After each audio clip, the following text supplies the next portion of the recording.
దేవుడు మనతో మాట్లాడను గాక. చక్కటి హృదయంతో దేవుని వాక్యాన్ని ధ్యానం చేసే ప్రయత్నం చేద్దాం. చూడండి, మత్తయి సువార్త 18వ అధ్యాయంలో ఈ మొదటి 7 వచనాల్లో ఈ మధ్యాహ్నం ముందు మనం నేర్చుకోవాల్సిన 3-4 పాయింట్లు ఎదుట పెడతాను. ఇక్కడ శిష్యులు యేసయ్య దగ్గర ఉన్న 12 మంది శిష్యుల్లో కొద్దిమంది వచ్చి వాళ్ళకు ఒక ధర్మ సందేహం వచ్చింది. ఇప్పుడు ఏంటా ధర్మ సందేహం? చెప్పాలి. పరలోక రాజ్యంలో ఎవడు గొప్పోడు? ఎంత పెద్ద సందేహం వచ్చిందండి. ఇక భూమి మీద చాపరాలు వదిలేసేశారు.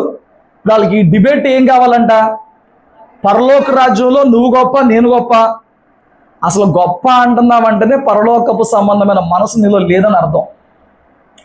గొప్పను వెతుకుతున్నావు అన్న చోటే అది పరలోకానికి సంబంధించిన మనసు కాదు, అది ప్రభువుకు సంబంధించిన మనసు కాదు. గొప్పను, స్థాయిని, ఎదుగుదలను ఏమండి దేవుడు దీవించిన కొరకు ఆశపడవచ్చు, కానీ దానిని వెతుకుతున్నావంటే ఏమండి వారిని పోల్చుకుని వారికంటే ఎక్కువలో ఉండాలి. భక్తిలో కూడా, ఆత్మీయతలో కూడా వారిని పోల్చుకుని వారికంటే మెట్లో ఉండాలి. అలా పోల్చుకుని పరిస్థితి ఏమైపోయాడు?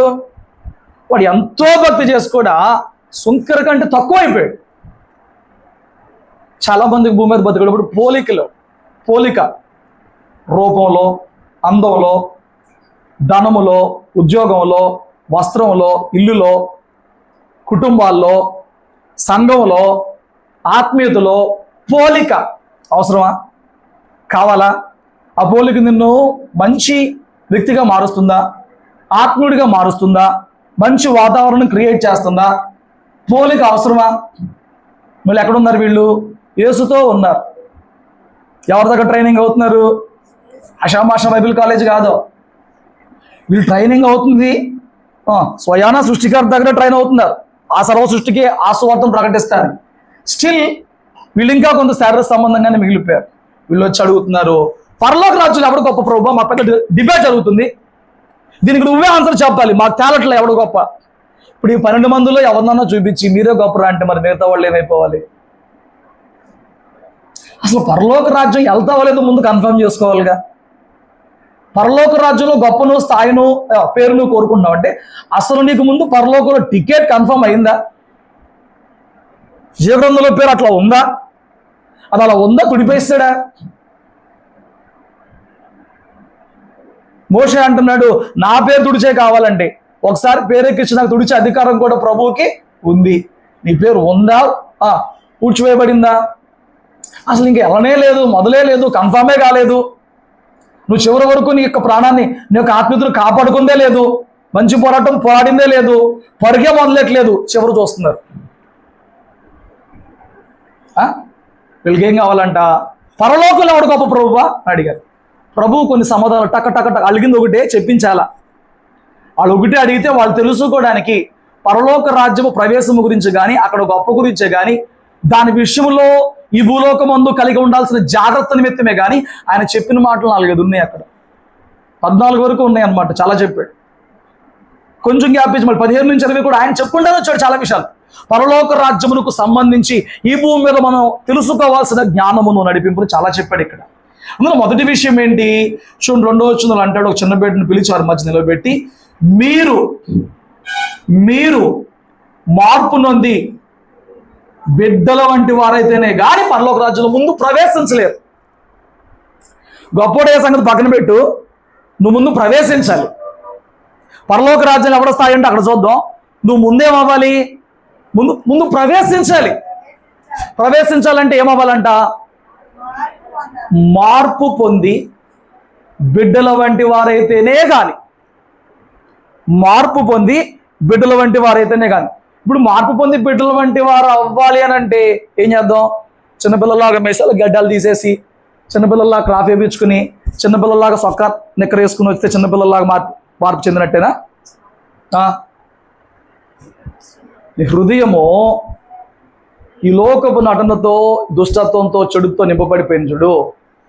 కానీ చంటి బిడ్డలకి హృదయంలో ఎటువంటి దుష్టత్వము, చెడు నడత, కపటము, నటన ఉండవండి.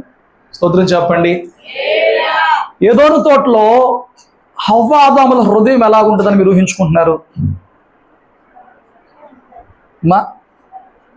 మంచిగా చెడ్డ కాదు, ఇంకా ఏదోను తోటలో వాళ్ళు ఎలా ఊహించుకునేవాళ్ళు, వాళ్ళు ఎలా ఉండేవాళ్ళు? వారు కనీసం వారి ఒంటి మీద వస్త్రములు లేకపోయినా వారు సిగ్గు ఎరగని వారు. సిగ్గు ఏమన్నా ఎరిగిన వారుగా ఉన్నారా వాళ్ళు? 2-3 ఏళ్ల వరకు పిల్లలను చూడండి, వాళ్ళకి బట్టలు లేకపోయినా, పెద్దోళ్ళు ఉన్నా చిన్నోళ్ళు ఉన్నా ఎవరున్నా తిరుగుతారు. వాళ్ళకి అషేమ్, వాళ్ళకేం తెలియదు, వాళ్ళకి ఆ షేమ్ సంగతి తెలియదు, వాళ్ళకి సిగ్గు తెలియదు. ఏదోను తోటలో వాళ్ళు తండ్రి వద్దకు కూడా అలాగే వచ్చేవారు. వాళ్ళ హృదయాలకి ఏమైనా తెలిసిందా? కానీ ఆ హృదయాలు ప్రభువు దగ్గర నిలబడ్డానికి కూడా భయపడని స్థితి. తండ్రి దగ్గరికి పిల్లలు పరిగెత్తుకుంటా, సాయంకాలం ఇంటికి తండ్రి వస్తే తండ్రి దగ్గరకు పరిగెత్తుకుంటా పిల్లలు వెళ్ళిపోయి వాటేసుకున్నంత స్వచ్ఛమైన హృదయముతో ప్రేమతో యేసే దగ్గరికి వాళ్ళు పరిగెత్తుకుని వెళ్ళే అంత చక్కటి ఆత్మీయత హృదయం వాళ్ళకు ఉండేది ఒకప్పుడు. మరి ఏం జరిగింది? ప్రభువు చెప్పాడు వారికి, మీరు ఏదైనా చేయండి కానీ తోటలో ఉన్న ఒక పండు తినొద్దు. విషయం ఏంటంటే పండులో మరణం లేదు, తినొద్దు అన్న మాటను మీరడంలో మరణం వచ్చింది. పండులో మరణం ఉందా? పండులో మరణం, అది మంచి చెడు వివేకాన్ని ఇచ్చింది. అయితే ఆ మంచి చెడుల వివేకం ఇవ్వడం వెనుక ఉందనంటే, ఒకటి వీళ్ళు ఆజ్ఞ అతిక్రమించారు, 2 మంచి చెడు వివేకం వచ్చిన తర్వాత మనిషి ఎంత మంచిలో నిలిచాడు, ఎంత చెడ్లో నిలిచాడు. మంచి చెడుల వివేకం అయితే వచ్చింది, దిగంబరులం అని తెలిసింది, పురుషులకి స్త్రీకి ఉన్న భేదం తెలిసిపోయింది, పాపం తెలిసిపోయింది, పాపము తెలిసింది, మంచి తెలిసింది. ఇప్పుడు వాళ్ళు మంచి వైపు ఉండగలిగారా? మనుషుడు చెడు వైపుకు మారగలిగాడా? ఏమండి? మనుషుడు చెడు వైపుకు మారిపోయాడు. ఆజ్ఞ అతిక్రమించడం పాపమే, పండు తినటం వలన వివేచన వచ్చింది. ఆ వివేచన బట్టి వారు మంచినే కోరుకున్న వారుగా ఉన్నారా? మంచిలోనే నిలిచిన వారుగా ఉన్నారా? మంచితోనే బ్రతుకుతున్న వారుగా ఉన్నారా? లేదే. గడిచే కొద్ది దినములు గడిచే కొలది నోవా కాలానికి వచ్చినప్పుడు చూస్తే వారి హృదయములు అన్నీ కూడా ఏమండి ఎలా ఉన్నాయి? ఆలోచనలు ఎలా ఉన్నాయి? తలంపులు ఎలా ఉన్నాయి? ప్రభువు వారి హృదయాలు చూసినప్పుడు ఆనందించగలిగాడా? వారి దగ్గరకు రాగలగడానికి ఇష్టపడుతున్నాడా? వారితో మాట్లాడటానికి ఇష్టపడుతున్నాడా? మనుషుని చేసుకుందే వారితో సహవాసం చేయడానికి కదా. మనుషుని ఎందుకు చేసుకున్నాడు? పరలోకులు ఎవరు లేరా? దేవదూతలు లేరా? వారు ఆయన యజమానుడిగా ఆరాధిస్తున్నారు, కానీ తన పోలిక వారికి లేదు. తన పోలికలో మానవుని చేసుకున్నాడు, వారిని బిడలుగా ఎంచుకున్నాడు, వారితో సహవాసం కోరుకున్నాడు. కానీ నోవా కాలానికి వచ్చేటప్పటికి పశ్చాత్తాపడుతున్నాడు, వీళ్ళందరూ ఇట్లా తయారయ్యారే. ఏమండి? ఇప్పుడు ఈ కొత్త నిబంధన కాలంలో యేసే చెప్తున్న మాట ఏంటి అన్నారంటే, ఆ చెడిపోయిన హృదయము నుంచి, ఆ దుష్టత్వము నుంచి, ఆ కీడు నుంచి నువ్వు మారి ఒక నూతన హృదయాన్ని ధరించుకోవాలి. హల్లెలూయా. పాపము విషయంలో కల్మషము లేని ఒక శ్రేష్టమైన హృదయం, ప్రభువు ఇచ్చే నూతన హృదయం సంపాదించుకోవాలి. నువ్వు మార్పు పొందడానికి నీకన్నా ముందు ఆయనే చాలా చేశాడు. నువ్వు మార్పు పొంది బిడ్డ వలె ఉండి లోకములో ఆయన వలె జీవించి పరలోకం చేరడానికి నీకన్నా ముందు ఆయనేం చేయాలో ఆయనే చేశాడు. హల్లెలూయా. సింహాసనం విడిచిపెట్టకుండా భాగ్యం ఎంచుకోకుండా విడిచిపెట్టేశాడు. నరమానవుల మధ్యకు వచ్చాడు, దాసులుగా మారిపోయాడు, రిక్తులుగా మారిపోయాడు. శిలువ మీద మరణం పొందే అంత కూడా తగ్గించుకున్నాడు. ఆయన చేయాల్సినంత చేశాడు. ఈ రోజున దేవుని బిడ్డలంగా మనము సంఘాల్లో ఉన్నాం. ఇప్పుడు మనము క్రీస్తు రక్తంలో కడగబడే ఉన్నాం. క్రీస్తు రక్తం ప్రతి పాపము నుంచి మనల్ని వేరుపరిచింది. ఈ రోజున మన స్వభావము బిడ్డల వంటి వారిగా మార్చబడిందా? ఇంకా సాతాను యొక్క దుష్టత్వం మన హృదయాలు వెలుబడి చేస్తూనే ఉందా? ఇప్పుడు ఆన్సర్ కావాలి. పరలోకం వెళ్తావైతే మనం లేదు, ఏది అడిగినా పరలోకం వెళ్ళమని చెప్తూ మరి ఇంకా సంఘంలో ఎందుకు ఉంటున్నాం? ఏ క్వశ్చన్ అడిగినా ఈ భక్తి నాలో లేదు కాబట్టి నేను దేవుని దృష్టిలో అవిధేయుడిని, కాబట్టి నేను పరలోకం చేరను. ఓకే, మరి ఇంకా సంఘంలో ఎందుకు ఉంటున్నావు? సంఘం నుంచి వెళ్ళిపోమని కాదు, సంఘంలో ప్రభువు నీతో మాట్లాడుతున్నప్పుడు ఆ విషయంలో మార్పు చెంది ఆ విషయాల్ని మార్చుకుని అక్కడికి వెళ్ళే అర్హత సంపాదించుకోవడానికి మన సంఘంలో ఉంటున్నాం. ఆమేన్. హల్లెలూయా. ఎవరైనా చెప్పగలరా నాది నిజముగా పసిపిల్ల హృదయం అండి, నాది నిజంగా చంటిపిల్ల హృదయం అండి. ఒకప్పుడు నేను క్రూరుండేనండి. పౌలు చెప్పాడు, ఒకప్పుడు నేను దూషకుణ్ణి, హింసకుణ్ణి, హానికరుణ్ణి, ఇప్పుడు నేను మార్చబడ్డా. ఎవరైనా చెప్పగలరా? ఒకప్పుడు నేను దుష్టుడేనండి, ఒకప్పుడు నేను మంచివాడిని కాదండి, ఒకప్పుడు నేను క్రూరుండండి. ఇప్పుడు క్రీస్తు రక్తంలో కడగబడ్డాక, దైవోపదేశం పొందుకున్నాక నేను ఎంతో మార్చబడ్డానండి. నా హృదయం మార్చబడిందండి. నాలో దుష్టత్వం లేదండి, నాలో కపటం లేదండి. చెప్పగలరా? ఎనీ ఆన్సర్ ఎవరన్నా? మరి క్రీస్తు రక్తంలో గడగబడ్డాక నీలో వచ్చిన మార్పు ఏంటి? దేవుని రాకడ కొరకు సిద్ధపడుతుందని నీ యొక్క ప్రయత్నం ఏంటి, ప్రయాస ఏంటి? సంవత్సరం అంతా ఎలా ఉన్నా సంవత్సరం 40 రోజులు ఉంటే మొత్తం గడగబడతాయా? మొత్తం క్లియర్ అయిపోతాయా? ఇక పరలోకం డైరెక్ట్గా వెళ్ళిపోతామా? ఏంటి నీ ప్రయాస ఏంటి పరలోక రాజ్యంలో ప్రవేశించడానికి? ఏమండి, మార్పు పొంది, ఎందుకు మార్పు పొందాలంటే ఆ వివేచనలో వచ్చిన చెడునే నింపుకున్నాడు తప్ప మనిషి మంచిని నింపుకోలేకపోయాడు. మంచి చెడుల వలన వచ్చిన ఆ వివేచనలో చెడుతోనే నింపబడ్డాక ఇష్టపడ్డాడు తప్ప మంచిని నిలుపుకోలేకపోయాడు. ప్రభువు వచ్చి ఇప్పుడు చెడును తొలగించి, పాపమును తొలగించి తన పోలికలోకి మార్చడానికి మరొక ప్రయత్నం చేసి మనకు మరొక అవకాశం ఇచ్చిన వాడిగా ఉన్నాడు. ఈ అవకాశం మనం ఉపయోగించుకోవాలి. మన బిడ్డల వంటి హృదయంను సంపాదించుకోవాలి. క్రైస్తవుడిగా ఉంటుంది క్రూరత్వమా? క్రైస్తవుడిగా జీవిస్తూ క్రీస్తునామం ధరించుకున్న దుష్టత్వమా? ఏమండి, ఇదిగో ఇప్పుడు ఆ పిల్లలు ఉన్నారు, చంటి పిల్లలు, ఇక్కడికి పిలిచి అని అలిసాను వాళ్ళ మీద. వాళ్ళు ఏం చేస్తారు? ఏడు చేస్తారు, అలిగేసి ఆ మూలకి వెళ్తారు. ప్రార్థన అంతా అయిపోద్ది, మళ్ళీ రాత్రి కూడుకుంటాం. దగ్గర రా అంటే ఏం చేస్తారు? తప్పకుండా వస్తారు. ఎందుకు? వీడు పొద్దున్న కసిరాడు, వీడిని చూడంగానే మూతి పక్కకు తిప్పుకోవాలి, వీడి జోలు తీయకూడదు, వీడితో మాట్లాడకూడదు. ఈ పైశాచికం ఉన్న వాళ్ళలో ఉంటుందా? ఉండదు. నవ్వాను అనుకో నవ్వుతారు, సీరియస్గా ఉన్నాను అనుకో భయపడతారు. వాళ్ళ హృదయం అంతే, వాళ్ళ హృదయం అంతే. ఈ రోజున తెలుసో తెలియక వాక్యంలో నీకు ఏదైనా తగిలిందనుకో వచ్చే వారందా కట్టాకుంటావు నువ్వు.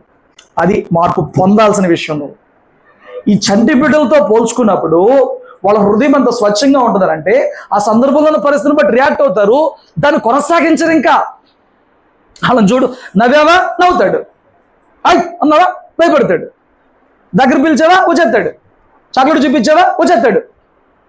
మరి మన హృదయం ఎలాగుంది? వాళ్ళతో నేను మాట్లాడను, వాళ్ళకి నేను ఫోన్ చేయను, వాళ్ళ పక్కన నేను కూర్చోను, ఏమండి వాళ్ళకి నేను వడ్డం చేయను. ఏమండి ఎలాంటి హృదయాలు కలిగి ఉంటున్నావు? పసిపిల్లల హృదయాల్లో ఏమన్నా భేదాలు ఉంటాయా? భేదాలు ఉంటాయా? నువ్వు పలానారా, నువ్వు పలానారా, నువ్వు పలానారా అని ఉంటాయా? స్కూల్కి వెళ్ళి చూడు, వాళ్ళందరూ ఒకే చోటు ఉంటారు, ఒకే బట్టలు కట్టుకుంటారు. వాడు ఏ క్యాస్ట్ వాడినా యారా, ఏంట్రా, రారా, రే అని పిలుచుకుంటారు, ఓసే పిలుచుకుంటారు. వాడు ఏ క్యాస్ట్ వాడికి తెలియదు, వాడు దాంతో సంబంధించిన వాడు కాడు.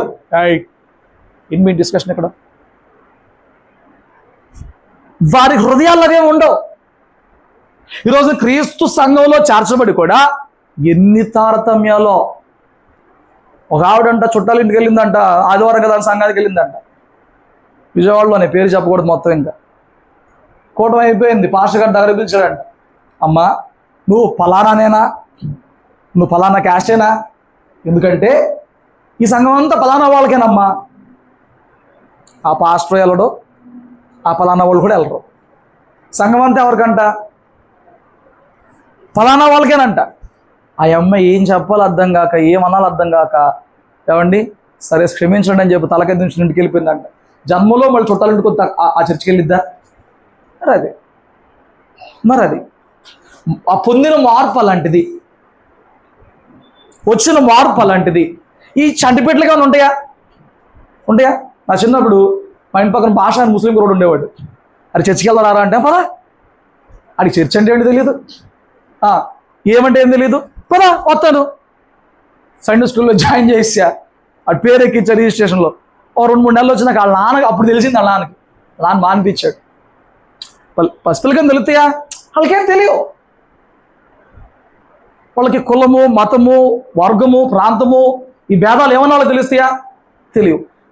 నీకు తెలిసిని ఇన్నాళ్ళు ఏదో క్రీస్తు లేని కారణం చేత, క్రీస్తులో ఉన్న ప్రేమ గురించి తెలియని కారణం చేత, ఏ మనిషి నిషేధింపదగిన వాడు కాదు అనే కారణం చేత అవన్నీ తెలియదు కాబట్టి నువ్వు కొంచెం ఆ భేదాలు పెట్టుకుని జీవించావు. ఓకే, మరి ఇప్పుడు సంఘంలోకి వచ్చినాక సంఘంలో ఏమన్నా తేడాలు ఉన్నాయా? నిషేధింపదగిన మనిషి ఎవరన్నా ఉన్నారా? ఒకరిని హెచ్చించి ఒకరిని తగ్గించాల్సిన మనుషులు ఎవరన్నా ఉన్నారా? ఇంకా నీ హృదయంలో ఏమున్నాయి?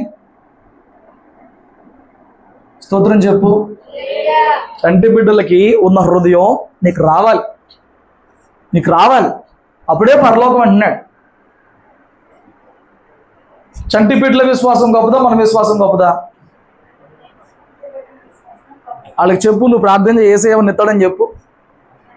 అది ఎలాంటి దానికోసం ప్రార్థన చేస్తాడు? మొన్న మా వాళ్ళు విజయవాడ పిల్లలతో ప్రార్థన చేయించడానికి కూర్చోబెట్టి, మీకు ఏది కావాలో మమ్మల్ని అడిగితే కాదు, మీరు ఏసైకి చెప్పండి, ఏసై ఎత్తాడని చెప్పాను. వాళ్ళు ఏం ప్రార్థన చేస్తారు? వీళ్ళు అంటున్నారు చెవుకి. ఎందుకు? మళ్ళీ ఆ ప్రార్థన వర్కౌట్ అవ్వకపోతే వీళ్ళు విశ్వాసంలో బలపడరని చెప్పి ఇద్దరు చిన్నవి కోరాడంట, ఒకటి పెద్దది కోరాడంట. ఎడ్డ కూడా తిప్పలు పడి వాళ్ళు పడుకున్నప్పుడు ఎప్పుడోకప్పుడు తీసుకొచ్చి ఆడు పెట్టారు, ఏసై మీకు ఇచ్చాడని చెప్పన్నారు. ఈసారి ప్రార్థనలో ఆడేదో పెద్దది కొన్ని వేల రూపాయలు కోరాడు. అదే కొన్ని వేల రూపాయలది, ఇది ఇప్పుడే అవ్వదు, అవన్నీ ఆడికి వెళ్తాయా? నువ్వు దేవుడు ఏదైనా ఇస్తానంటే ఆ ఇచ్చేది నీ జీవితకాలం ప్రయాసపడినా జరగంది అయితే, అవ్వంది అయితే నమ్ముతావా? విశ్వాసం ఉంచుతావా? ధైర్యంగా చెప్పగలవా దేవుడు ఇలా చేస్తానాడని? అడగగలవా అసలు పెద్దవాటి కోసం? అది చంటిబిడ్డలకి మనకి హృదయాలకి చాలా వ్యత్యాసం ఉంది. నేను ఏమంటానంటే చంటిబిడ్డల్లాగా శివుడు ముక్కుతోనో చింపిరి జుట్టుతోనో నోట్లో వెళ్తూనో ఉండమని కాదు. వాళ్ళ హృదయము తోటి వారితోనూ దైవిక విషయాల్లోనే ఎంత స్వచ్ఛంగా ఉంటుందో అలాగ మనం మార్చబడితే తప్ప ఆ పరలోక రాజ్యంలో నివసించక అర్హులం కాము. చంటిబిడ్డలుగా పగ ఉండదు, భేదం ఉండదు, కక్ష ఉండదు, క్రోధం ఉండదు, కోపం ఉండదు, ఏమంటే నటన ఉండదు, వాళ్ళకి ఏమి ఉండవు. నిష్కలంకంగా ఉంటాయి పసిపిల్లల హృదయాలు. అవునా కదా? నువ్వు పరలోకపు యాత్ర చేస్తున్న బిడ్డగా ఉంటే ఇప్పుడున్న పరిస్థితుల్లో, ఇప్పుడున్న హృదయంతో పరలోకంలో నివసించగలవా? ఏమండి, నేను అంటున్నాను, అందరూ తెల్లబట్టలు వేసుకుని చచ్చి నిండా కూర్చున్నారండి, ఒక 100 మంది కూర్చున్నారండి. నువ్వు మాత్రం రంగురంగులు జిగేలు బట్టలు వేసుకొచ్చావు. ప్రార్థన బల్ల కూర్చునేటప్పుడు ఎంత ఈజీగా కూర్చుంటావు జనాల్లో. 99 మంది తెల్ల బట్టలు వేసుకొచ్చి కూర్చున్నారు.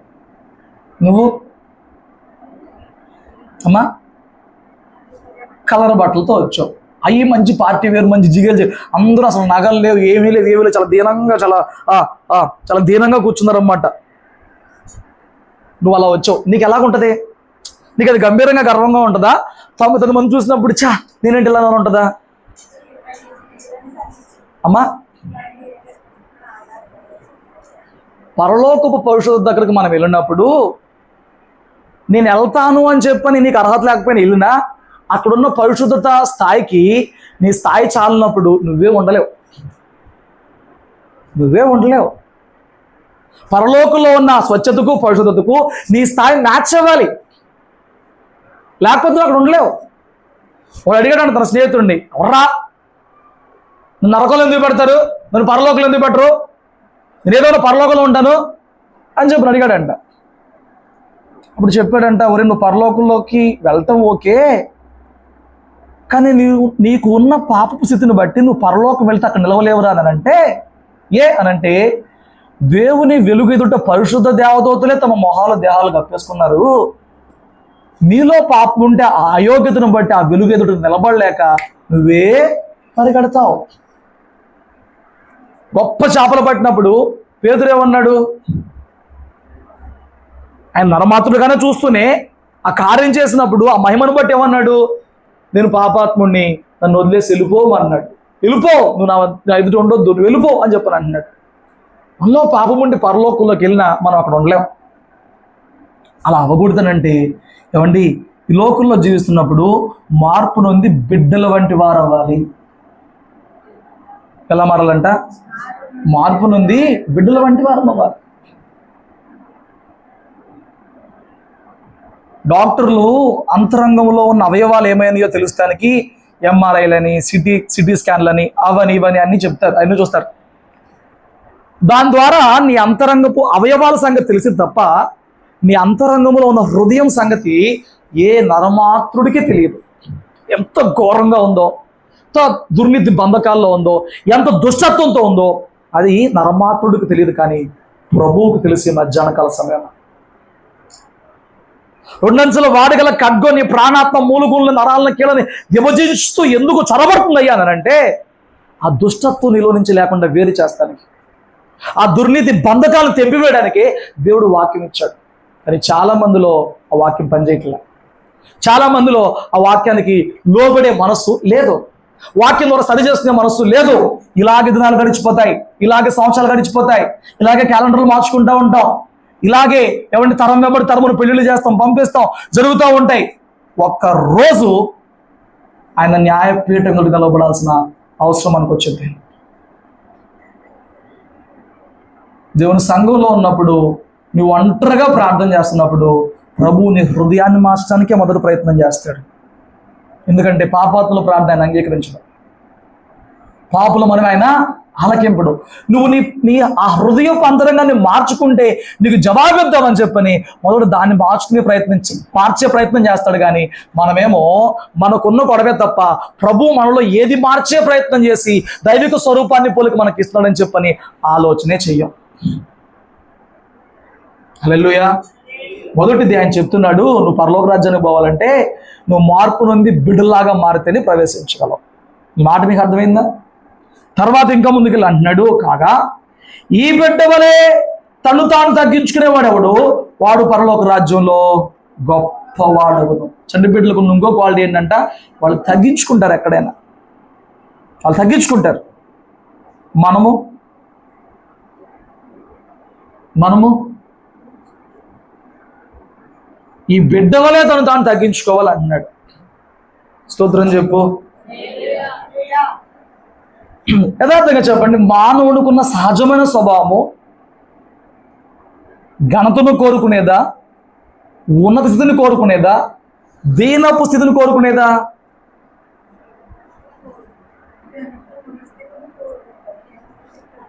కోరుకోరు కదా, దీన స్థితిని కోరు. మరి ప్రభువు మనకు తెలిసిన లేఖనం ఫిలిప్పీ పత్రిక 2:5 నుంచి ప్రభువు అక్కడ విడిచిపెట్టకూడని భాగ్యం అని తెలుసుకుని కూడా సింహాసనాన్ని ఎందుకు వదిలేశాడు? ఇప్పుడు జగన్ గారు సీఎం పోస్ట్ పోయిందని పాపం ఆయన బాధపడుతున్నాడు. దానికోసం ముగ్గురు కలిగితే కానీ కూర్చున్నారు. తర్వాత మళ్ళీ ఉంటుందో లేదో కూడా వాళ్ళకి తెలియదు. ఆ పోస్ట్ ఎంతకాలం? 5 ఏళ్ళు. దానికన్నా పై పోస్టులు ఉన్నాయా లేవా? దానికన్నా పై పోస్టులు ఉన్నాయా లేవా? మరి అన్ని పోస్టుల కన్నా పై పోస్టు, అన్ని కుర్చీల కన్నా పై కుర్చీ, అంత అధికారం కన్నా పైన అధికారం ఆ పరలోకం ఉందన్న మహిమ సింహాసనమే కదా. ఆ సింహాసనం విడిచిపెట్టకూడని భాగ్యం అనుకోలేదంట. ఇది విడిచిపెడతామా? ఇప్పుడు 5 ఏళ్ళు చేసావు, నువ్వు కూర్చొని నేను చేస్తాడు, నొప్పుకుంటాడా? 20 ఏళ్ళు సీఎం ఎమ్మెల్యేగా చేసినాడైనా మళ్ళీ నేనే. దాంట్లో ఉన్న మజా అలాంటిది, ఆ అధికారంలో ఉన్న మజా అలాంటిది, ఆ సీట్లో ఉన్న పవర్ అలాంటిది. ఒక నియోజకవర్గానికి చెందిన అధికారమే అలాంటిదైతే ఈ విశ్వం అంతటి పైన అధికారిగా ఉన్న ప్రభువు ఏమండి ఎలాంటి అధికారం కలిగి ఉన్నాడు? అది ఎంత మజాగా ఉంటుంది, ఎంత గొప్పగా ఉంటుంది. మరి దాన్ని ఆయన విడిచిపెట్టకూడని భాగ్యమే అనుకోలేదంట. కొన్ని కోట్లు పోస్తున్నారన్నమాట 5 ఏళ్ళు ఉండే పదవి కోసం. కొన్ని కోట్లు, ఇంటికి 5,000 6,000 ఏమండి, కొన్ని కోట్లు పోస్తున్నారు. యేసయ్య ఆ సింహాసనం వదిలిపెట్టి దేనికోసం వచ్చాడయ్యా అనంటే మనుషుల చేతుల్లో ఘోరమైన మరణమైన శిలువ మరణం పొందడానికి తగ్గించుకుని వచ్చాడు. అసలు ఊహించుకోండి, ఏమన్నా అర్థం ఉందా? పాదయాత్ర చేసేటప్పుడు కొంచెం పేదలను పట్టుకుంటేనో, పేదలను కౌగిలించుకుంటేనో, పేదలను ముద్దు పెట్టుకుంటేనో, చూడండి ఎంత ప్రేమ ఉందో పేదలు అంటే, ఎంత ఉందో అని చెప్పని ఫోటోలు వీడియోలు ఎరగొట్టేస్తూ ఉంటారు. వాళ్ళు పట్టుకుంటేనే, వాళ్ళు ముద్దు పెట్టుకుంటేనే, వాళ్ళు కౌగిలించుకుంటేనే ఇలాంటి హృదయం అరకొని ఉండదా అని అంటారు. మరి ప్రభు ఎంత తగ్గించుకున్నాడండి. తన చేత చేయబడిన మానవుని ఎదుట తాను సిలువ మోసుకుంటూ, తాను ముండ్ల కిరీటం పెట్టి అవమానపరచబడుతూ, తాను కొరడాలతో కొట్టబడుతూ, గెడ్డము పెరికివేయబడుతూ, ఉమ్మివేయబడుతూ, నువ్వు రాజు అయితే రా దిగిరా చూద్దాం అప్పుడు నమ్ముతాం, నువ్వు మెస్సయ్య అయితే దిగిరా చూద్దాం అప్పుడు నమ్ముతాం అని చెప్పని వాళ్ళతో తన యొక్క సామర్థ్యం గురించిన వాళ్ళు శంకిస్తున్నప్పుడు ఆ మాటలు భరిస్తూ ఎక్కడన్నా రవ్వంతన్నా చెల్లించాడా? ఎందుకు పనికిరాని దొంగలు కూడా ప్రభువుని అన్నారు కదా, చెల్లించాడా? ప్రభువు లోకానికి రక్షణ ఇవ్వాలంటే ఆయన తగ్గించుకోవాల్సి వచ్చింది. మరి నీ రక్షణ కొరకు నువ్వెంత తగ్గించుకోవాలి? లోకమంతటికే రక్షణ ఇవ్వడానికి ఆయన అంత తగ్గించుకున్నాడు కదా, నీ రక్షణ కొరకు నువ్వు ఎంత తగ్గించుకోవాలి? ఈ రోజున తగ్గింపు ఉండదండి, తగ్గించుకోవడం ఉండదండి. చూడండి, దీని గురించి పక్కన 25 మత్తయి సువార్తలోనే పిలిచి అన్యజనులలో అధికారులు వారి మీద ప్రభుత్వం చేస్తారు. గొప్పవారు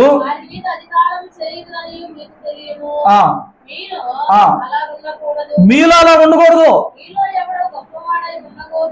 మీలో ఎవడు గొప్పవాడు అవ్వాలనుకున్నాడో వాడు మీకు పరిచారకుడిగా ఉండాలి. వాడు మీకు స్తోత్రం చెప్పండి. అలాగే ఆయన ఎందుకు వచ్చాడంట?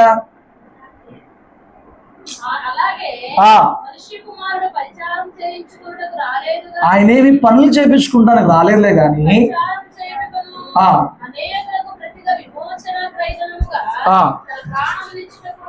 నేనే పరిచారం చేయడానికి వచ్చాను. మరి మీరేం చేయాలి? అధికారం చేయాలా? కొంతమందికి అండి పెత్తనం చేయడం అంటే అక్కడ లేని మజా. అది చేయి, ఇది చేయి, అది చేయి, ఇది చేయి. దేవుని దృష్టిలో ఆ పెత్తనం చేసేవాడు గొప్ప కాదంట. ఏ పని అప్పచెప్పినా ఎదురు చెప్పకుండా తమాయించుకుని తగ్గించుకుని, ఇది ప్రభువు పని, ఇది దేవుని పని, ఇది నా సంఘము, ఇది నా సహవాసము అని చెప్పని తగ్గించుకుని ఉంటారు. చూడు, ఇక్కడ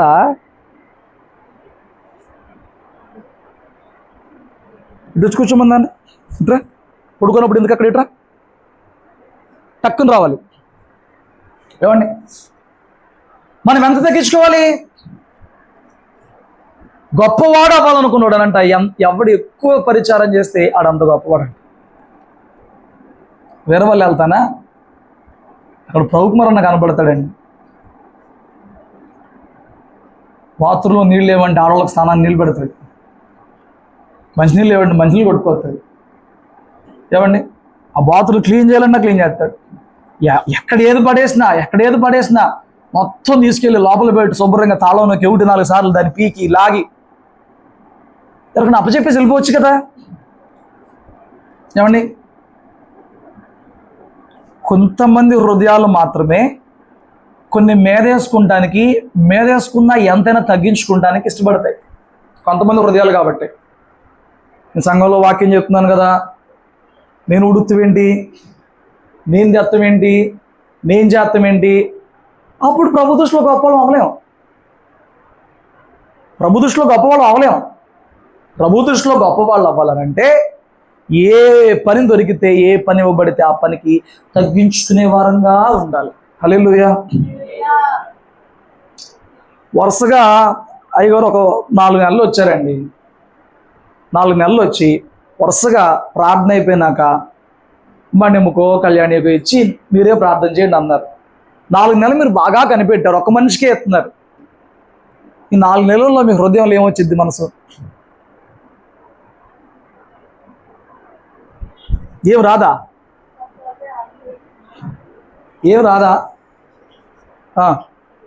ఏమనుకుంటారు? ఏంటి కేవలం కళ్యాణికే ఇస్తున్నారు ఈ మధ్య, ఎందుకు మాకు ఇవ్వట్లేదు, మేము చేస్తాంగా. సేవకుడు నడిపింపుకి ఎంపికకి నువ్వు లోబడవు, నీకు అక్కడ క్వశ్చన్ రేజ్ చేస్తావు, ఎందుకు మాకు ఇవ్వట్లేదు అని. నీకు నువ్వు ప్రార్థన చేయడం ముఖ్యమా, ప్రార్థన దైవ చిత్తానుసారంగా జరిగి దేవుడు అంగీకరించడం ముఖ్యమా? ముఖ్యమా? అలాగున్నామా? స్తోత్రం చెప్పు.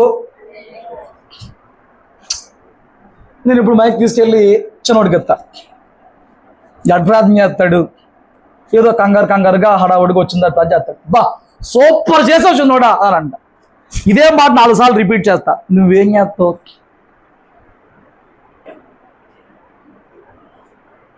ఆడి మొహానికి సరిగా స్తోత్రం చెప్పడమే రాదు, ఆడేదో బాగా ప్రార్థన చేస్తున్నాడు అంటే ఏంటో విడ్డూరం. నీ మన సంఘంలో చూడాల్సి వచ్చిందిలేండి అన్నీ. ఒక ఆత్మీయుడు అయితే అలాగ అనుకోడు, స్తోత్రం చెప్పు అనుకోడు. ఆత్మీయుడికి ఏం కావాలండి, దేవుడు నాతో ఏం మాట్లాడాడు, నేను ఏం ప్రార్థన చేయాలి, ఏం నేర్చుకోవాలి, ఈ గొడవలో ఉంటాడు ఎంతసేపు. దేవుడి పని సవ్యంగా అవుతుందా లేదా, నేను ఏమైనా చేయగలగాల. వాడు ఇక్కడ ఘనతలు, గొప్పలు, పేరులు, మా పేరు చెప్పలేదు, మా పేరు తీయలేదు, ఇవేమి ఉండవు. ఎందుకంటే అన్ని చదువులే గొడవ ఉంటుంది. మీరు ఎలాగ ఉండాలంటే పరిచారం చేయాలి. నేను కూడా వచ్చింది పరిచారం చేస్తానికే, నేను కూడా తగ్గించుకుంటాకే వచ్చా. నేనేమి ఇక్కడ గొడత పొందుకుంటాక రాలా. ఏదన్నా పరలోకంగానే ఉంటుంది, కానీ భూమి మీద ఉన్నంత కాలం ఎంతవరకు తగ్గించుకోగలమో అంతవరకు తగ్గించుకుని జీవించాలి. ఎవడు ఎక్కువ తగ్గించుకుంటాడో వాడు ఎక్కువ గొప్పవాడు అవుతాడు. హల్లెలూయా. ఎవడు ఎక్కువ తగ్గించుకుంటాడు,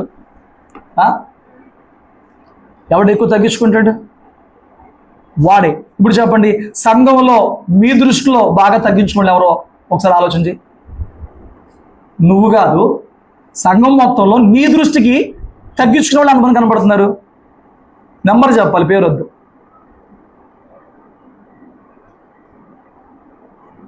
చెప్పండి నెంబర్. 0నా, 1నా, 2ఆ, 3ఆ? ఏం నాయనా, ఏమి లేదా? ఎంత? 0 నీ దృష్టికి. ఇంకా ఎంతమంది ఉన్నారు? 1నా, 2ఆ, 3నా? పేర్లు చెప్పకండి, నెంబర్ చెప్పండి అన్న. ఏంటండి ఏదో చెప్పండి, అది చెప్పింది ఒక పక్క. 1నా, 2ఆ, 0 ఎంత? క్వశ్చన్ అర్థం కాలేదా? మాట్లాడండి. చెప్పలేకపోతున్నారు. నిన్ను కౌంట్ చేసుకోపోని, నిన్ను కౌంట్ చేసుకుంటారా? నన్ను కాదు, వాళ్ళని వాళ్ళు కౌంట్ చేసుకుంటారా? స్తోత్రం చెప్పు. చూడు ఒకసారి, నువ్వు దేవుని సంఘంలోకి వచ్చినాక ఎంతవరకు తగ్గించుకునే మనసు కలిగి ఉన్నావో, దేవుని పనిచేసే విషయంలో ఎంతవరకు తగ్గించుకున్నావో, దేవుని పరిచర్య విషయంలో ఎంతవరకు తగ్గించుకుంటున్నావో నువ్వు ఒకసారి చూడు. ఎందుకంటే ఇక్కడ తగ్గించుకున్నప్పుడు మనుషుల దగ్గర మనకు గుర్తింపు రాకపోవచ్చు, ఇక్కడ తగ్గించుకున్నప్పుడు మనుషులు మనల్ని ప్రైజ్ చేయకపోవచ్చు, పొగడకపోవచ్చు, లెక్క పెట్టకపోవచ్చు, లక్ష్య పెట్టకపోవచ్చు, ఏమైనా జరగవచ్చు. కానీ ఎక్కడ గొప్పవారం అవుతావంట? పరలోకములో గొప్పవారం అవ్వాలంటే భూలోకములో ఈ విషయం ముందుగా చేసేవారంగా ఉన్నారు. హల్లెలూయా. కాబట్టి ఒకవేళ కొందరు కొంతవరకు తగ్గించగలుగుతున్నారు, కొందరు కొంతవరకు ఓర్చగలుగుతున్నారు, కానీ పరిపూర్ణత ఎవరిలో లేదు. అది నేను చెప్తున్నా, నేర్చుకోండి. ఎవరి పేరు తెత్తగలేదు. కొందరు కొన్ని విషయాలు తగ్గించగలుగుతున్నారు, కొందరు కొన్ని విషయాలు ఓర్చగలుగుతున్నారు, కానీ పరిపూర్ణత కొరకే ప్రయాసపడండి. ఏ సందర్భంలోనైనా తగ్గించుకుంటా ప్రయాసపడండి. ఏమండి, ఎదుటి వాడిని ప్రేమించాలంటే వాడిని క్షమించాలి, క్షమించాలంటే వాడు చేసింది మర్చిపోవాలి, మర్చిపోవాలంటే తగ్గించుకోవాలి. హల్లెలూయా. నీకు అర్థమైందా? లోతుని ఎవరు పెంచారు? అబ్రహాం పెంచాడు లోతుని. చిన్నప్పుడు ఏదైనా ప్రాబ్లం వస్తే లోతు ఎవరి దగ్గరికి వెళ్ళి ఉంటాడు? వెళ్ళాడు. ఇప్పుడు పెద్దవాడు అయిపోయాడుగా, హృదయం మారిపోయిందిగా, పెద్దరికం వచ్చేసిందిగా, గొప్పవాడు అయిపోయాడుగా. ఇప్పుడు లోతు పని వారికి, అబ్రహాం పని వారికి గొడవ వచ్చింది. ఇప్పుడు ఏం చేయాలి? ప్రాబ్లం వచ్చినప్పుడు చిన్నవాడు ఏంటే ఆ మనసు మంచిగా ఉండుంటే ఏం చేయాలి? బాబే మరి ఈ విషయం నీకు తెలిసిందే, ఇలా జరిగింది అని చెప్పని వెళ్ళి సమస్యను పరిష్కరించుకునే ప్రయత్నం చేయాలి. ఇప్పుడు పెద్దవాడు అయిపోయాడుగా, ఏమైపోయాడు? వెళ్ళాలంటే ఏమవుతుంది? పెద్దరికం అడ్డొస్తుంది, చిన్నతనం అయిపోతాను. కానీ ఆత్మీయుడైన అబ్రహాం మాత్రం ఆ చిన్నవాడి దగ్గరికి వచ్చి, ఆయన మనం బంధువులు, మన రక్త సంబంధికులు, మన మధ్య గొడవలు ఉండకూడదు. బంధువుల మధ్య గొడవలు ఉండొచ్చా? దేవుని బిడ్డలు అయినాక ఉండకూడదు. కాబట్టి ఈ సమస్యలో కొనసాగనివ్వద్దు. నువ్వు కుడి వైపుకి వెళ్తే నేను ఎడం వైపుకి వెళ్తా, నువ్వు ఎడం వైపుకి వెళ్తే నేను కుడి వైపుకి వెళ్తా. ఏమండి, బాబాయ్ నువ్వు పెద్దోడివి, నా దగ్గరకు వచ్చి అలా మాట్లాడుతున్నావేంటి, నా పని వాళ్ళు నేనే చెప్పుకుంటారా? అంత మాట తగ్గించుకున్నాడా? తమాయించుకున్నాడా? హృదయం ఎంత విర్రైపోయి ఉంటుంది, ఎంత గడ్డగట్టుకుపోయి ఉంటుంది, ఎంత అతిశయించి ఉంటుంది. అది నా రేంజ్. మా బాబాయ్ భయపడ్డాడు, అది నా రేంజ్. ఏమైపోయాడు? అతిశయించి ఏమైపోయాడు? హెచ్చించుకుని ఏమైపోయాడు? ఏమండి, ఇప్పుడు అబ్రహాం వచ్చి లోతు దగ్గర మాట్లాడినప్పుడు అబ్రహాం పని వాళ్ళు ఏమనుకుంటారు? ఏంటండి మీరు పెంచారాన్ని, మీరు మా ముందు వెళ్ళి ఆడి ముందు చేతులు కట్టుకుని మేము ఊరుకుంటావా? వీళ్ళు ఉంటారు కదా రెచ్చగొట్టే వాళ్ళు, పనోళ్ళు. లోతుకు పనోళ్ళు ఉన్నప్పుడు అబ్రహాంకి పనోళ్ళు ఉంటారుగా. అబ్రహాం పనోళ్ళు వచ్చి ఇదేం పెద్దరికమయ్యా, నువ్వు పెంచావు, నువ్వు చేసావు, ఆడికి బుద్ధి లేకపోతే సరే నువ్వు చేతులు కట్టుకుంటావేంటి, నువ్వు తగ్గొద్దు. ఇప్పుడు అబ్రహాంకైనా నా పనోళ్ళందరి ముందు నేను తేలికైపోతున్నాను, నా పనోళ్ళందరి ముందు నేను చింతనమైపోతున్నాను రావాలిగా. ఆత్మీయులకి గొడవ ఉండదండి. నేను చింతనమైపోతున్నాను, నేను తేలికైపోతున్నాను, నా పొరుగు పోతుంది, నా విలువ పోతుంది, ఈ గొడవే ఉండదు. అది నీకు ఉందంటే నువ్వు ఇంకా ఆత్మీయతలో పరిపూర్ణతకు రావట్లా. నీకు ఇంకా అలాంటి కొన్ని ఈగోస్ పనిచేస్తున్నాయంటే నువ్వు పరిపూర్ణతకు రావట్లా. స్తోత్రం చెప్పు. దేవుడు అబ్రహాంని పిలిచాడు, నువ్వు ఒకగానొక్క కుమారుడు నాకు అర్పించు అన్నాడు. భార్యకి చెప్పలా, తెల్లవారికి అంత కట్టాడు. కొడుకుని కట్టెల్ని పనివాడిని కూడా తీసుకెళ్ళాడు. పనివాడిని కూడా తీసుకెళ్ళిన తర్వాత కొండకేముంది అన్నాడు, మీరు ఇక్కడ ఆగండి అన్నాడు. ఎవరితో? పనివారితో. ఆ కట్టెలు ఇప్పుడు ఎవరి మీద పెట్టాడు? ఇస్సాకు వెనక్కి తిరిగి, ఏం నానా వాళ్ళు ఉన్నారుగా, పైకి తీసుకురమ్మను. ఎందుకనలా? ఆ పనోళ్ళు ఉన్నారుగా, డబ్బులు కడుతున్నాగా, మన సొమ్మని తింటారుగా, కొండ మీదకి ఆ మోపంతో మోసుకుని నేను ఎక్కడెక్కనో వాళ్ళకి ఇవ్వచ్చుగా, వాళ్ళు పైన పెట్టిన కిందకి వెళ్ళిపోమని చెప్పొచ్చుగా. ముసలోడు పైకి వెళ్ళినాక 2 చేతులు కట్టేశాడు. వీడు బలాఢ్యుడు, కుర్రోడు, ఇది తిరగొచ్చుగా. అక్కడ తండ్రి మాటకి విధేయత చూపించే విషయంలో ఎంతైనా తగ్గించుకున్నాడు. లోతుకి ఇస్సాకున్న తేడా, పెంచుకున్న కొడుక్కి కన్న కొడుకున్న తేడా. స్తోత్రం చెప్పు. అర్థమవుతుందా? నీలో ఏముంది? నువ్వు దేవుని రక్తంలో కడగబడి, ఏమండి దేవుని యందు నూతనంగా జన్మించిన వ్యక్తివైతే నువ్వు ఎంతకైనా తగ్గించుకుంటావు. దేవుని ఆరాధన కదా పైన జరగాలి, కట్లు ఉన్నాయి కదా, ఎన్ని కట్లు కావాల్సి వస్తే ఒక బలి అర్పణ చేయాలంటే అవన్నీ ఇప్పుడు ఎవరు మోసుకెళ్ళాలంటే ఇస్సాకే. ఆ మోరియాపర్తి ఎంత ఎత్తుంటుంది ఏమండి? నాన్నకి ఎదురు మాట చెప్పలా, మోసుకుంటూ వెళ్ళాడు. మళ్ళీ ఇందులో కూడా ఇంకో మాట చెప్పనా, పైకి వెళ్ళేటప్పుడు నాన్న కట్లున్నాయి, నిప్పుంది, గొర్రెపిల్ల లేదనంటే ఏం చెప్పాడు తండ్రి? నువ్వైతే ఏమంటావు? కొండ మీద ఎక్కడి నుంచి చూసుకుంటాడు దేవుడు. నాన్న కొంచెం ఏమన్నా 120 ఏళ్ళు వచ్చేటప్పటికి నీకేమన్నా కొంచెం అన్నాడా? తండ్రి మాట విశ్వసించే విషయంలో నమ్మడమే మా నాన్న చెప్పాడు దేవుడు ఇస్తాడంట, అంతే. ఆ హృదయమే ఈ రాత్రి ఈ మధ్యాహ్నం ముందు దేవుడు నీలో కోరేది. ఆ హృదయమే ఉందా? ఆ హృదయం ఉందా? పరలోకం చేరడానికైనా, పరలోకంలో ఒక విలువ సంపాదించుకుంటాకైనా ఈ భూలోకంలో అంతగా తగ్గించుకున్న హృదయం నీ దగ్గర ఉందా? మరి ఏముంది? 2 పాయింట్లు చెప్పాడు. ఇంకో 2 పాయింట్లు నేను చెప్తాను చూడండి. 5వ వచనం చూడండి.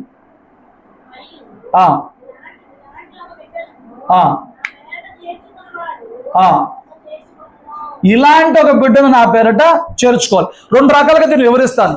మనము వాక్యాన్ని అక్షార్థంగా తీసుకునే సందర్భాలు కొన్ని ఉంటాయి, అందులో ఉన్న ఆత్మీయార్థంతో వెళ్ళాల్సిన సందర్భాలు ఎక్కువ ఉంటాయి. అక్షార్థంగా తీసుకోవాల్సిన సందర్భాలు కొన్ని ఉంటాయి, ఆత్మానుసారంగా తీసుకోవాల్సిన సంగతులు ఎక్కువ ఉంటాయి. ఇప్పుడు ఈ మాట ప్రకారం ఒక చిన్న బిడ్డను చూపించి ఇలాంటి ఒక బిడ్డను నా పేరట చేర్చుకున్న వాడు నన్ను చేసుకున్నట్లే అన్నాడు. అంటే ఏంటండి, ఎవరో అనాథ పిల్లలు నేను చేర్చుకోనా? నీకు మంచి హృదయం ఉండి నీ బిడ్డలతో పాటు ఇంకా ఎవరన్నా పోషించగలను అనుకుంటే, ఎవరి సహాయం లేకుండా, ఎవరి ఫండింగ్ లేకుండా నువ్వు చేర్చుకోగలిగితే చేర్చుకో. అర్థమైందా? చేర్చుకోగలిగితే చేర్చుకో. అక్షార్థంగా దాన్ని తీసుకున్నప్పుడు నీకు ఆ కెపాసిటీ ఉంటే చేర్చుకో. అంతేలే కానీ నేను 10 మంది అనాథలను చేరదీశానని చెప్పని అక్కడ ఫండింగ్ పెట్టి ఏమండి తలా కాస్త వాళ్ళకి ఒక 1000 రూపాయలు ఎత్తి 100 రూపాయలు ఆళ్ళకి పెట్టి 900 నువ్వు మెక్కి లోకానికి ఏముంది నేను వాక్యం నెరవేరుతున్నానని చెప్తే దేవుడు నెరవేర్చాల్సింది దేవుడు నెరవేరుస్తాడు. ఎక్కడికి పోవు అన్నీ. ఇలాంటి బిడ్డను నా పేట నువ్వు చేర్చుకోగలిగితే చేర్చుకో.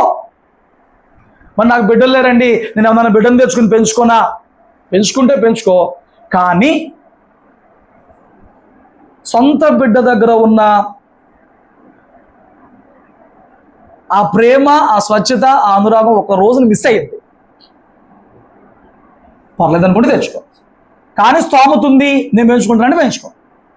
ఇది అక్షరార్థంగా దీన్ని తీసుకున్నప్పుడు ఇంతవరకు నీకు లిమిట్ ఉంది. హల్లెలూయా. అర్థమైందా? నేను కొంచెం స్పీడప్ చేయాలి, టైం చాలా అయిపోతుంది. అర్థమైందా? మరి ఆత్మీయ అర్థం ఏంటండి? అక్షరార్థంగా అర్థమైంది కదా. నీకు 3 ఉన్నారు, ఇంకో 3 పెంచగలవు, పెంచుకో. మనం చనిపోయారు పాస్టర్ గారు ప్రవీణ్ పగడాల గారు, 2 పిల్లలు ఉన్నారు, ఇంకెంతమందిని పెంచారు? 16-18 మందిని పెంచారు. కెపాసిటీ ఉంది, పెంచుకో, ఏం నష్టం లేదు. చేర్చుకో, మంచిదే, తప్పులేదు. కానీ మళ్ళీ చెప్తున్నా, నువ్వు మళ్ళీ ఎవరి మీద డిపెండ్ అయ్యి ఎవరి సాయమో పొందుకుని ఆ ఈజీ మనీ వచ్చేటప్పటికి దాన్ని నువ్వు మింగేసేసి వాళ్ళని మార్చేసేసి ఇవన్నీ దేవుని శిక్షకి ఉగ్రతకి కారణమవుతాయి. అలాంటి పిచ్చి పనులు అయితే చేయకూడదు. మరి ఇక్కడ అర్థం ఏంటి? ఇంకొక ఆత్మీయ అర్థం ఏంటారంటే, లోకములో ఇంతకాలం పాపములో శాపములో ఉన్నవారు దేవునిలోనికి రావాలి వద్దాం అనుకున్నప్పుడు వారిని ఎవరో ఒకరు చేర్చుకోవడానికి ప్రయత్నం చేయాలి, ఆదరించాలి, ప్రభువుని నేర్పించాలి. అలా జరిగినప్పుడే పని అయ్యిద్ది. హల్లెలూయా. అలా జరిగినప్పుడే పని అయ్యిద్ది. మీకు వివరంగా చెప్పాలనంటే, సౌలు గురించి ఎంతమంది తెలుసు? పాత నిబంధన సౌలు కాదు, కొత్త నిబంధన సౌలు గురించి ఎంతమంది తెలుసు? ఆ సౌలే తర్వాత ఏమయ్యాడు? ఆ సౌలే తర్వాత పౌలు అయ్యాడు. ఇప్పుడు ఆ సౌలు ఇంతకుముందు ఏం చేశాడు? అందరినీ చంపేవాడు. దాదాపు ఆనాటి లెక్కలు, అంటే ఇక్కడ బైబిల్లో లేవు కదా అన్నమాట, చారిత్రకపు లెక్కలు కొన్ని తిరగేసి మరగేసి చూసినప్పుడు దాదాపు 18,000 మందిని చంపేశాడంట. అంత తీవ్రంగా పనిచేశాడు దేవుని కొరకు. పనిచేసిన దేవుని కొరకే, కానీ దేవుని చిత్తానికి వ్యతిరేకంగా పనిచేశాడు. తను అనుకున్నాడు తను దేవుని కోసమే పనిచేస్తానని. అది మనం గమనించుకోవాలి. మనం దేవుని కోసమే పని చేస్తున్నామని మనం అనుకుంటే సరిపోదు. దాన్ని ఎవరు సమ్మతించాలి? అనుకుంటే సరిపోదు. స్తోత్రం చెప్పు. బాగుంది.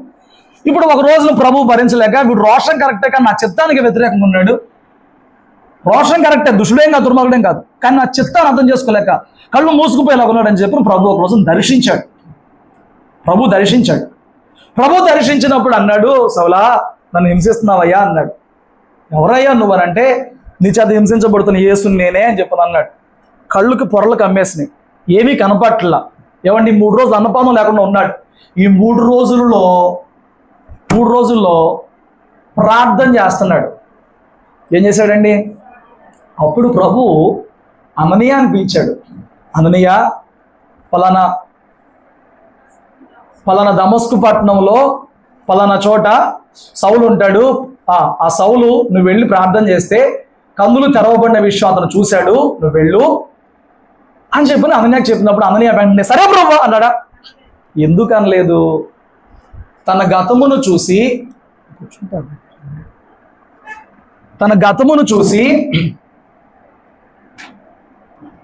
సంకోచిస్తున్నాడు. ఇప్పుడు లోకంలో ఉన్న అందరూ మన వల్లే పరిశుద్ధులుగా ఉంటారండి. లోకంలో ఉన్న అందరూ మన వల్లే పవిత్రులుగా ఉంటారండి. వారు ప్రభువుని ఎరిగిన తర్వాత వారిని చేర్చుకునే విషయంలో మనం సంకోచిస్తే ఎలాగా? ఇంత సంఘం ఉన్నాం, భయంకరమైన ఒక తాగుబోతు బయట ఉన్నాడు. ఈ రోజున దేవుని దగ్గర కన్యలతో వచ్చాడు. మనము చేర్చుకోవాలా, దూరం జరగాల? నీ స్వభావం ఎలాగుంటుందో చూడు. నూతనంగా సంఘానికి ఒక వ్యక్తి వస్తున్నప్పుడు, నూతనంగా సంఘానికి ఒక వ్యక్తి చేరే ప్రయత్నం చేసినప్పుడు నీ స్వభావం ఎలా ఉంటుంది? నువ్వు ఎంతవరకు ఆ వ్యక్తిని చేర్చుకోవడానికి ప్రయాసపడుతున్నావు? చూడండి, ఇదే అపోస్తల కార్యం 9వ అధ్యాయంలో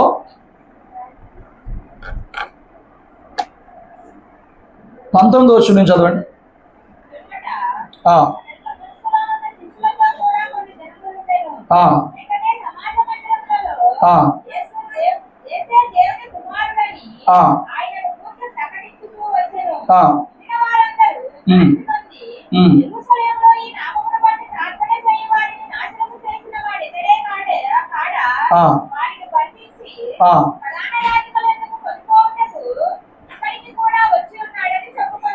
చాలండి, మీరు దయచేసి సరిగ్గా కూర్చోండి, డిస్టర్బ్ చేయద్దులాగా.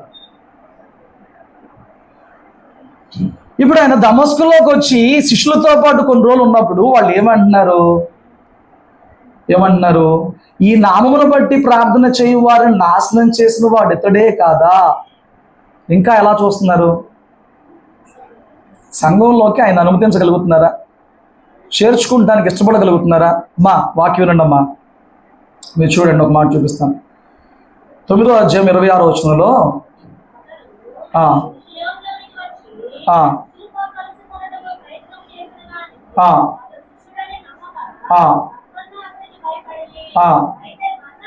అయితే బర్నబా అతనిని దగ్గరకు తీసి అపోస్తలుల యొద్దకు తోడుకుని వచ్చి,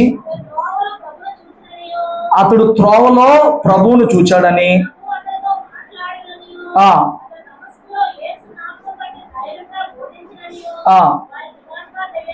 ఇప్పుడు ఈ బర్నబా కూడా స్టెప్ తీసుకోకపోతే పౌలు గారు సంఘంలో ఎప్పుడు కలిసేవాడు? ఎప్పుడు సంఘాలతో గడిపేవాడు? ఎప్పుడు బోధలో ఎదిగేవాడు? ఎప్పుడు సంఘంతో పాటు ఉపవాసాలు ఉంటే దేవుడి పిలుపొందుకునే సేవకు ప్రత్యేకించబడేవాడు? మీకు విషయం అర్థమవుతుంది? మిగతా వాళ్ళందరూ కూడా భయపడి ఇతడు మనం చంపేద్దానికి వచ్చాడు, మనలో చేరడానికి వచ్చాడు అని చెప్పని భయపడుతున్నప్పుడు బర్నబా అతని దగ్గరకు తీశాడు. ఈ రోజున చాలా మందికి ప్రభువు తెలుసు, కానీ వారికి సంఘానికి రావడం తేలికైన విషయం కాదు. ఎన్నో ఆటంకాలు ఉంటాయి, ఎన్నో అడ్డంకులు ఉంటాయి. వాళ్ళు ప్రభువుని ఎంతో ఇష్టపడుతున్నారని తెలిసినప్పుడు, ప్రభువుని విశ్వాసం ఉంచున్నారని తెలిసినప్పుడు, వాళ్ళు రహస్యంగా ప్రార్థన చేసే స్థితిలో ఉన్నారని తెలిసినప్పుడు, నేను అలాంటి వారిని దగ్గరకు తీసే ప్రయత్నం చేయాలి, సంఘానికి చేర్చుకునే ప్రయత్నం చేయాలి, మన హృదయాల ఉన్నది చేర్చుకునే ప్రయత్నం చేయాలి. ఇలాంటి ఒక చండి పెట్టిని చేర్చుకోమనంటే అర్థం ఏంటి? ఆత్మీయంగా ఎవరైతే నూతన స్వభావం పొందుకుంటున్నారో వారిని చేర్చుకోవాలి, వారికి నేర్పించుకోవాలి, వారిని నిలబెట్టుకోవాలి.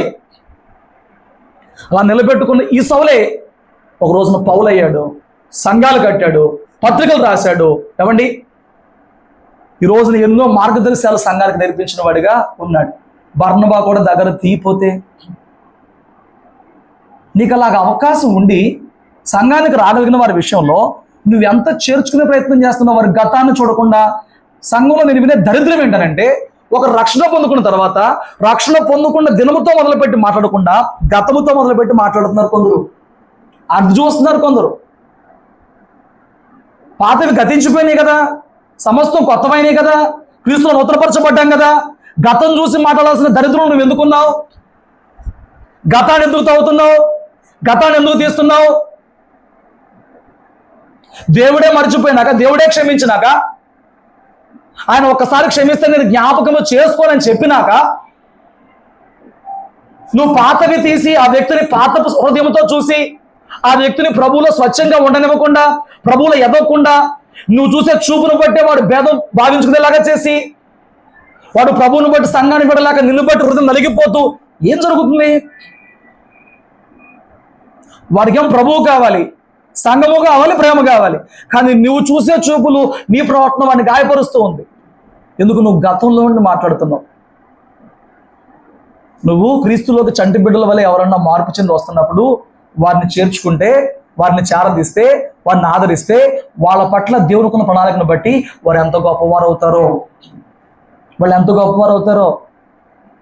మూడో మాట ఏంటి? ఈ చంటి బిడ్డ వలె ఒకరిని చేర్చుకోండి. స్తోత్రం చెప్పు. మూడు మాటలు, నాలుగో మాట కూడా చెప్పిన ముగిస్తా. ఒకసారి మూడు మాటలు చెప్పండి. ఏం మూడు మాటలు? ఇప్పుడు దాకా ఏమన్నావు?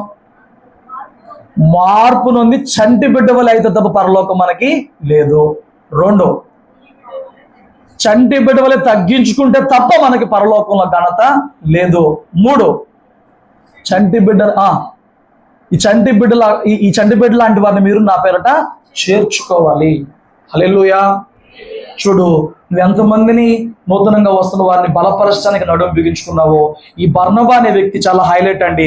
ఈ బర్నబా లేకపోతే సౌలు సంఘంలో నిలబడడానికి ఇంకెంతకాలం పట్టేదో, ఇంకెన్ని జరిగాయో, ఏం జరిగేదో, ఎలా అయ్యేదో. కానీ బర్నబాని దేవుడు వాడుకున్నాడు. దేవుడు నిన్ను వాడుకుంటాడు ఎప్పుడనంటే నీకు ఈ హృదయంలో ఈ వాక్యం ముద్రించబడి ఉన్నప్పుడు.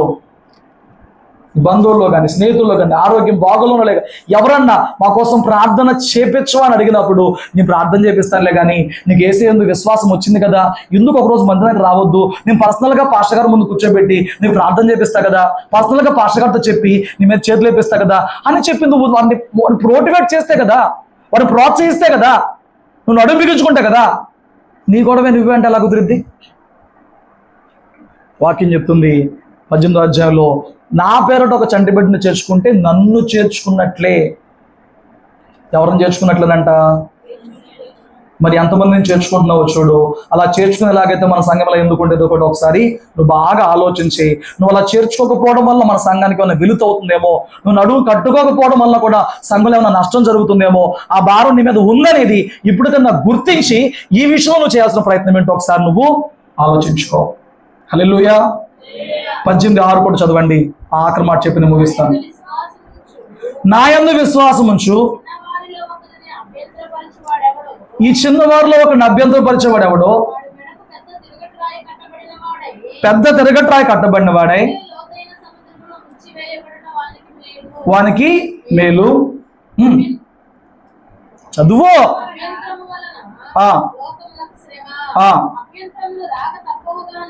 ఎవరి వలన అభ్యంతరం వచ్చునో ఆ మనుషునికి శ్రమ.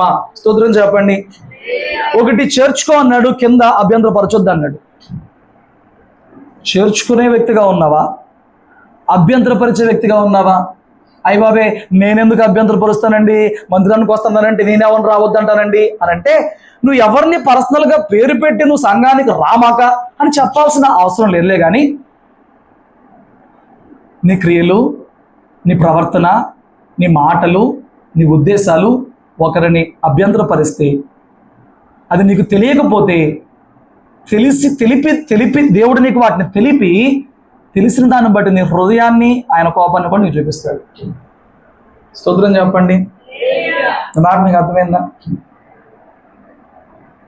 నీ మాటలు ఏమండి, ఒక మాట గుర్తుపెట్టుకో, నీతో ఎవరన్నా సమయం గడుపుతున్నప్పుడు వాళ్ళ పరిస్థితిని చెప్పుకుని నీ నోటి నుంచి ఏం మాట వచ్చిందా అని ఎదురు చూస్తూ ఉండాలి. సంఘంలో అలాంటి వాతావరణం ఉందా? మనకున్న భయం ఏంటో చెప్పనా? ఇదిగో నీకు ఒక్క మాట చెప్తాను, ఎవ్వరికి చెప్పమాక. నీకు ఒక సంగతి చెప్తా, ఎవ్వరికి చెప్పమాక. ఏమైంది చెప్తే? ఏమైంది చెప్తే? స్తోత్రం చెప్పండి. ఎందుకంటే వాళ్ళు నన్ను సహోదరులుగా చూడలేకపోతున్నారు, వాళ్ళు నా విషయాన్ని పర్సనల్గా తీసుకోలేకపోతున్నారు, వాళ్ళు నా విషయంలో ఏమండి మనసును పాడు చేసుకుని ఉంటున్నారు. కాబట్టి ఈ విషయం నీవు నా పట్ల మంచిగా ఉన్నావు అనుకో నీకు వరకే చెప్తాను తప్ప నేను వాళ్ళకి చెప్పను, ఈ విషయం నీ వరకే దాచుకో అని అంటున్నావంటే ఎలాంటి పరిస్థితుల సంఘంలో మనం చూస్తున్నాం? ఎలాంటి ఆత్మీయుల సంఘంలో మనం రుచి చూస్తున్నాం? దేనిని బట్టి మనం ఎవరికి ఏ విషయంలో అభ్యంతరంగా మారుతున్నాం? హల్లెలూయా. జాగ్రత్త. మనం ఒకరికి వీలు కలగ చేయాలి. మనం ఒకరిని ప్రభువులో ఎదగడానికి, వారి విశ్వాసంలో బలపడడానికి, వారిని ప్రోత్సహించడానికే మనం ఉపయోగపడాలి తప్ప ఏ కారణం చేత ఆటంకపరచకూడదు. అందుకే పౌలు అంటాడు, మాంసాహారం తినొచ్చు, కానీ నా సహోదరుల్లో కొందరు మాంసాహారం తినే విషయంలో అభ్యంతరం పడుతున్నారు, వాళ్ళకి అభ్యంతరం కలగజేయకుండా ఉండాలని చెప్పని నేను పూర్తిగా మాంసాహారం మానేశాను అన్నాడు. ఎందుకు మానేశాడంట? కొందరు సహోదరులకి అది అభ్యంతరంగా ఉందంట. కొందరు సహోదరులు ఆ విషయాన్ని బట్టి ఆటంకపరచబడుతున్న వారుగా ఉన్నారంట. హల్లెలూయా. మన ప్రవర్తన ఇతరుల మీద ఎంత ప్రభావం చూపుతుందో పట్టించుకోండి. మనం గెలవడానికే ప్రయత్నం చేస్తాం తప్ప మన పంతాన్ని సంఘంలో నెగ్గించుకుంటానికే ప్రయత్నం చేస్తాం తప్ప, మనం నెగ్గుతున్నప్పుడు, మనం గెలుస్తున్నప్పుడు, మనం వాదిస్తున్నప్పుడు, మనం నిలబడుతున్నప్పుడు ఇతరుల హృదయాలు ఎంత గాయపరచబడి వారు ప్రభుత్వం ఉన్న సహవాసంలో దూరం అయిపోతున్నారు, మనం పట్టించుకోలేకపోతున్నామని. అక్కడ వాడాడు, అభ్యంతరపరిచిన వాడంట మెడకి తిరగట్రాయి కట్టుకోండి అన్నాడు. అది కట్టుకుని సముద్రంలో పడవేయబడ్డం మేలు. తిరగట్రాయి అంటే మళ్ళా చెప్తున్నా, ఇంట్లో ఇసురుకునే తిరగట్రాయి కాదు. వెనకటి రోజుల్లో జంతువులకు మెడకు కట్టి తిరగలు తిప్పేవాళ్ళు. ఆ తిరగట్రాయి కట్టుకోవాలి. అక్కడ వాడబడిన తిరగట్రాయి అది. మన ఇంట్లో రుబ్బుకునే తిరగలరాయి కాదు, అది తేలికే మోసేస్తాం. దాన్ని కట్టి పడేసేసి సముద్రంలో పడేస్తే అది మేలండి. ఎందుకు అది మేలని చెప్తున్నాడు? ఎందుకంటే ఆయన ఇన్వాల్వ్ అయినప్పుడు ఆయన వేసేది అంతకన్నా ఘోరంగా ఉంటుంది. ఆయన ఇన్వాల్వ్ అయ్యి నీకు తీర్పు తీర్చాల్సిన దినం వచ్చినప్పుడు ఈ విషయాన్ని బట్టి ఆయన రియాక్ట్ అయ్యేది చాలా గొప్పగా ఉంటుంది. కాబట్టి దేవుని వాక్యం సెలవిస్తుంది, నువ్వు ఒకరిని చేర్చుకో తప్ప ఒకరిని ఎప్పుడు కూడా అభ్యంతరపరచొద్దు, ఒకరిని ఆదరించు తప్ప ఒకరిని ఎప్పుడు కూడా ఆటంకపరచొద్దు. ఏ విధంగా కూడా నీ ప్రవర్తన బట్టే కానీ, నీ ప్రార్థన బట్టే కానీ, నీ సహవాసం బట్టే కానీ, నీ మాటను బట్టే కానీ, నీ ఆదరణ బట్టే కానీ ఎంతవరకు వాళ్ళని చేర్చుకుంటానికే ప్రయత్నం చేయాలి. వారి విశ్వాసాన్ని ప్రభువులో బలపరచడానికి ప్రయత్నం చేయాలి తప్ప వారిని కృంగదీసే ప్రయత్నం మనం ఎప్పుడు కూడా చేయకూడదు. లోకం వలన అభ్యంతరాలు వస్తాయంట. లోకంలో ఉన్న వారి వలన వస్తే ఓకే, అయితే ఆ మనుషుడికి శ్రమ. వాడు లోకంలో ఉన్నాడు కాబట్టి, ప్రభువు గురించి తెలియదు కాబట్టి, వాడి నేత్రాలు ముయ్యబడ్డాయి కాబట్టి మనల్ని ఎంతైనా ఆటంకపరచవచ్చు. మందిరాలకు వచ్చి గొడవలు చేయొచ్చు. స్వార్థ చెప్తుంటే కరపత్రాలు లాగేసుకుని బట్టలు చింపేసి బైబిల్ కాల్ చేసి, వాడు ఇంకా లోకంలో ఉన్నాడు కాబట్టి, వాడు పౌరులాగా గుడ్డివాడుగా ఉన్నాడు కాబట్టి వాడు ఎంతైనా ఆటంకపరచవచ్చు. వాడికి తెలియదు కాబట్టి. ఈరోజు నువ్వు ప్రభు రక్తంలో కడగబడి వాక్యం ఎరిగిన తర్వాత నీవే కొందరికి ఆటంకంగా మారావంటే, ఏమండి పబ్లిక్గా చెప్పాలంటే, కొందరు భర్తల్లో సరైన మారుమనసు లేకపోవడానికి భార్యలు కారణం, కొందరు బిడ్డల్లో సరైన మారుమనసు లేకపోవడానికి తల్లిదండ్రులు కారణం, తమ ఇరుగు పొరుగు వారిలో దేవుని పట్ల విశ్వాసం కలగడానికి మనీళ్ళు కారణం. మీరు ఒప్పుకుంటారు ఈ విషయాలకి? ఇవి తెలియక జరుగుతున్నాయా? మనము ప్రవర్తిస్తున్నప్పుడు ఇది ఇతరుల మీద ఎంత ప్రభావం చూపిస్తుందో అని చెప్పని ఆలోచన చేయకపోవడం కారణం. మనం నలుగురిలో ప్రవర్తిస్తున్నది, మాట్లాడుతున్నది, జరిగిస్తున్నది ఆ వ్యక్తి మీద ఎంత ప్రభావం చూపిస్తుందో, ఆ వ్యక్తి నాలో క్రీస్తును చూసే ప్రయత్నం చేస్తున్నాడు కదా, నేను క్రీస్తును కనపరచగలుగుతానా లేదా అనే ఆ ఆలోచన లేకపోవడం కారణం. తెలియకే ఆటంకపరుస్తున్నాం. లోకంలో ఉన్నవాడు అభ్యంతరపరిస్తే వాడికి ఛాన్స్ ఇచ్చినాక శ్రమలో తీసుకెళ్తాడు. వాడు మారడానికి ఛాన్స్ ఇస్తాడు. సౌలు ఇప్పుడు 18,000 మంది సుమారుగా చంపేశాడు. పౌలు ఇప్పుడు సంఘాలు కట్టిన పౌలు సుమారుగా 18,000 మందిని చంపేశాడు. అయినప్పటికీ ఛాన్స్ ఇచ్చినప్పుడు, ఉపయోగించుకున్నప్పుడు మరలా వాడుకున్నాడు. ఇప్పుడు లోకంలో ఉన్న వాళ్ళు మళ్ళీ అభ్యంతరపరిచారనుకో, వారికి పర్లా, వాళ్ళకి ఛాన్స్ ఉంది. ఇంకా వాళ్ళకి ఛాన్స్ ఉంది. వాళ్ళ విషయంలో ఈ వాక్యం కాదు. దేవుణ్ణి ఎరిగి, దేవుని ప్రేమను ఎరిగి సంఘంలో నీవు ఉన్నావే, నీవు ఒకరిని చేర్చుకోవాల్సిన వ్యక్తిగా ఉండగా ఒకరిని ఆటంకపరుస్తూ అభ్యంతరపరుస్తున్నావంటే నీవు ఈ వాక్యంలో ఉన్న ఉగ్రతను అనుభవించాల్సి వచ్చింది. జాగ్రత్త. హల్లెలూయా. కాబట్టి యేసు చెప్పిన 4 మాటలు, మిగతా నేను తర్వాత కొనసాగిస్తాను. ఈ 4 మాటలు చూద్దాం.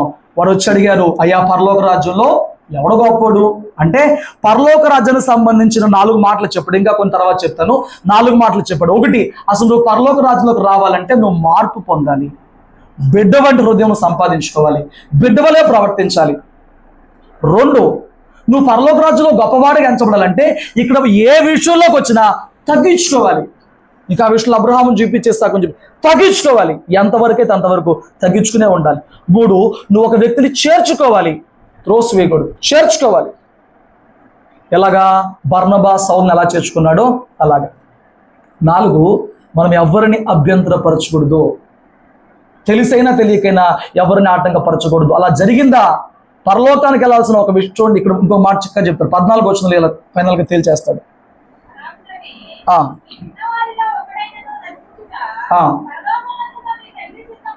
ఇప్పుడు నీ వల్ల ఒక ఆటంకపరచబడి సంఘానికి దూరమే లోకంలో పాపంలో ఉంటే, వాడు నశించిపోతే తండ్రి చిత్తం కానిది నీ వల్ల జరిగింది కదా, మనం ఏమైపోవాలి? తండ్రి చిత్తం ఏంటి? ఈ చిన్నవారిలో ఒక్కడు కూడా నశించుకోండి నా చిత్తం కాదు. నీ వలన ఒక వ్యక్తి రోజున ఆటంకపరచబడి అలా లోకంలో పాపంలో పడిపోయి నశించిపోతే దానికి జవాబు ఎవరు చెప్తారు? ఆ? నువ్వే చెప్పాల్సిన పరిస్థితి వచ్చింది. కాబట్టి ఈ 4 విషయాలు గుర్తుపెట్టుకో. నువ్వు పరలోకానికి వెళ్ళాలంటే మార్పు, సరైన మార్మల్సు, బిడ్డల వంటి హృదయం కావాలి. పరలోకులు ఏదైనా విలువ పొందుకోవాలంటే ఈ లోకంలో ప్రతి సమయంలో తగ్గించుకోవాలి. 3, చేర్చుకుంటానికి చూడు, ఎవరిని అభ్యంతరపరచకుండా ఉంటానికి చూడు. నువ్వు పరలోకం వెళ్తావు, నీతో పాటు కొందరు తీసుకెళ్లే ప్రయత్నం కూడా చేయగలుగుతావు. అట్టి కృప, అట్టి భాగ్యం ఎత్తబడిన వాక్యం ద్వారా మనందరికీ కలగజేయను గాక.